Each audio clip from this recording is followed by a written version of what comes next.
Hello everybody, it's Emily and I'm back today to talk about two more candidates and their climate plans. So this is a series that I've started to do. I've talked about Elizabeth Warren, Cory Booker, and Kamala Harris. I'll be sure to link those below. And I'm just wanting to give a high-level overview of what some of the candidates have said on climate change, what their plans are, what their record is. And I want to talk about two frontrunners today who have had a lot to say over the years about climate change. And those candidates are Joe Biden and Bernie Sanders. So these will be the last two candidates I can talk about before the July debates that are coming up. Hopefully there will be some climate debates in the future. The DNC is going to be voting on that in August, or if not a DNC debate, then hopefully there will be a forum. I believe one is being discussed, a forum for some of the top candidates to be able to discuss their climate plans. But I would like to go more into detail on those two candidates, so let's get into it. First, I'll talk about Joe Biden. He obviously has a very long record of public service and a very long environmental record, so there's a lot to talk about.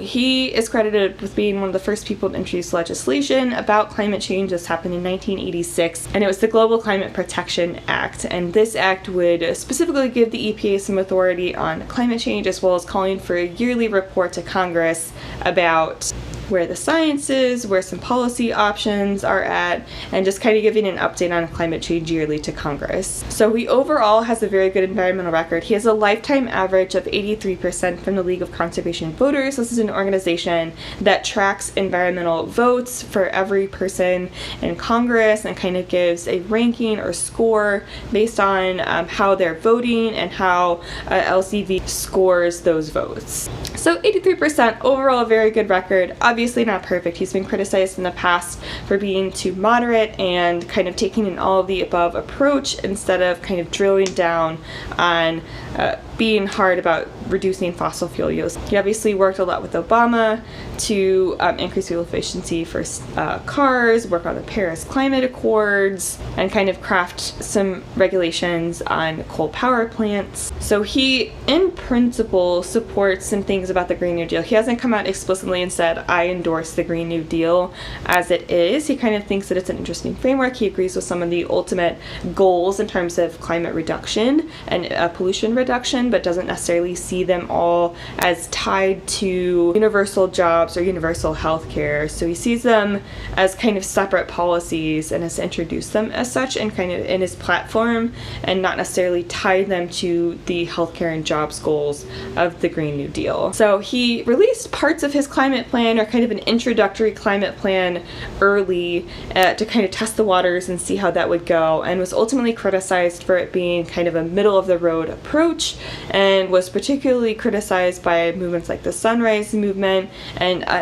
progressive environmental activists for not being aggressive enough. He then kind of took that criticism, put that into what he ultimately released in, I believe, June as his climate plan. So the goals of his climate plan include net zero carbon emissions by 2050, investing a lot in the communities that are affected by changing industries and changing jobs in terms of clean energy jobs. So obviously it's nice to talk about energy jobs and green jobs being a huge part of combating climate change, but sometimes those jobs are not in the places that old energy jobs are. And so those communities still can be dramatically affected by these shifts, and he wants to make sure that we invest in those communities to make sure that there are job training programs and other avenues of work that don't just rely on fossil fuels for those communities. So he also has a $1.7 trillion investment plan that includes heavily investing in infrastructure, as well as targeted research on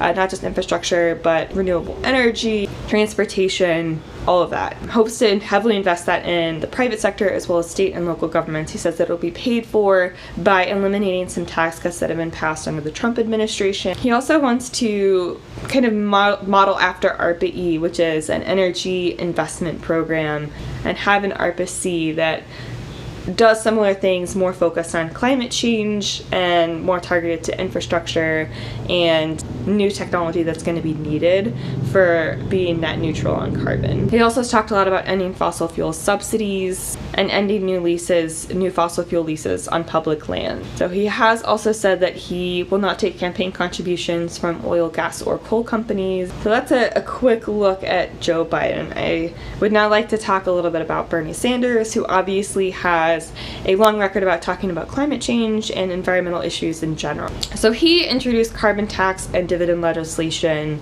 and has been a huge supporter of a price on carbon, and in fact helped get that into the Democratic platform in 2016 when he was kind of helping shape what the Democratic platform would look like after 2016. And he has also supported huge grants that have been targeted investments into energy efficiency and renewable energy research. He also, of course, not just has endorsed the Green New Deal, but has been a huge architect of it and supporter of Alexandria Ocasio-Cortez's work on this, and has worked with her extensively on talking about the Green New Deal, and fully endorses the goals of the Green New Deal, not just in terms of climate goals, but also tying that into his Medicare plan, his economic plan, and really integrating all of that into a kind of suite of things that are all interrelated. He also has been a supporter of banning fracking, banning new fossil fuel leases on public lands, as well as phasing out nuclear energy. He overall really wants to invest in new infrastructure,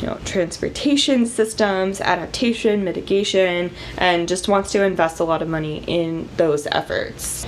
He has also worked with Alexandria Ocasio-Cortez to kind of call on Congress to make a national emergency, or declare a national emergency around climate change. So this has implications not just in terms of tone and messaging for what the government's priorities are, but also allows agencies to do different things that spend money in particular ways to kind of tackle those emergencies. He was also the first candidate to sign the No Fossil Fuel Pledge, so that pledge came about in the wake of the 2016 election, and he was the first candidate of the 2020 candidates to sign on. So those are very brief looks at the climate plans of Joe Biden and Bernie Sanders. As I said, these are not designed to be comprehensive, just high overview looks at what they've said so far. I'm hoping to get more specific as the candidates kind of dwindle down and as the primary season goes on and more debates happen. Again, hopefully a climate debate. So I'll be getting more specific and getting more information as those detailed plans are coming out, or candidates are able to kind of better distinguish themselves from the other candidates on climate change. I'll be sure to link the other two videos I've done in this series talking about Elizabeth Warren, as well as Kamala Harris and Cory Booker. I'll be sure to link those down below, so subscribe for more information on the 2020 candidates and climate change in general. I also talk a lot about books. And be sure to tune in for the debates. I'm going to be posting this around the July debates. I'm not exactly sure when I'm going to be posting it, but there are two debates on Tuesday and Wednesday, the 30th and 31st of July. So be sure to tune in. I'll post this video around then so that this can be part of the discussion. Hopefully there will be more of a discussion in these debates than there were in the June debates about climate change. I think there were only 6 or 7 minutes each night about climate change. But again, be sure to subscribe. I'll also link my Twitter and Instagram down below. That's where I like to hang out on social media, and until next time.